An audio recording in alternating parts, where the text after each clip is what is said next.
বন্ধুরা, কোনোদিন এরকম ঘটনা শুনেছো যে কোনো মানুষ মারা গেল, তার সৎকার হলো, তারপরে 2-3 দিন পরেই তার কিন্তু আবার খোঁজ পাওয়া গেল এবং সে কিন্তু আবার বাড়ি ফিরে চলে এলো? এরকম কখনো শুনেছো? শোনোনি না? আজকে শোনাবো। এরকমই একটা ঘটনা ঘটেছে কিষানগঞ্জে। তো কিষানগঞ্জে একজন মানুষ যার নাম আমর চৌহান, ওনার মৃতদেহ নাকি পাওয়া গেছিল ক্ষতবিক্ষত অবস্থায় রেল লাইনের ধারে। তো আমল চৌহানের দেহ পাওয়ার পর ওনার কিন্তু হিন্দু রীতি রেওয়াজ মেনে কিন্তু সৎকার করা হয়। এবার হয়েছে কি, তারপরে একটা গ্রাম থেকে খবর এসছে যে আমর চৌহান নাকি বেঁচে আছেন। এবার যে বেঁচে আছেন ফোন করে খবর দিয়েছেন, তখন বাড়ির লোক কিন্তু সঙ্গে সঙ্গে ওই জায়গায় পৌঁছে গেছেন। তখন দেখা গেছে যে আমর চৌহান নামের যে ব্যক্তি, তিনি কিন্তু মদ্যপ অবস্থায় পাওয়া গেছে ওনাকে, এবং উনি কিন্তু সুস্থ এবং বেঁচে আছেন। এটা জানতেই তো হুলুস তুলুস ব্যাপার।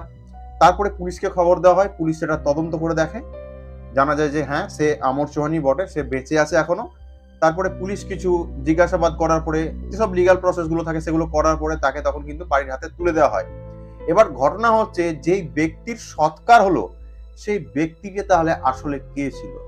এবার ওইখানকার থানার পুলিশ কিন্তু এটা নিয়ে এখনো তদন্ত করছে এবং সেটা নিয়ে কিন্তু এখনো যাঁচ চলছে, এবং সেই জায়গাতে একটা আতঙ্ক দেখা গেছে যে এখানে যে মানুষটি মারা গেছে সে কে আসলে।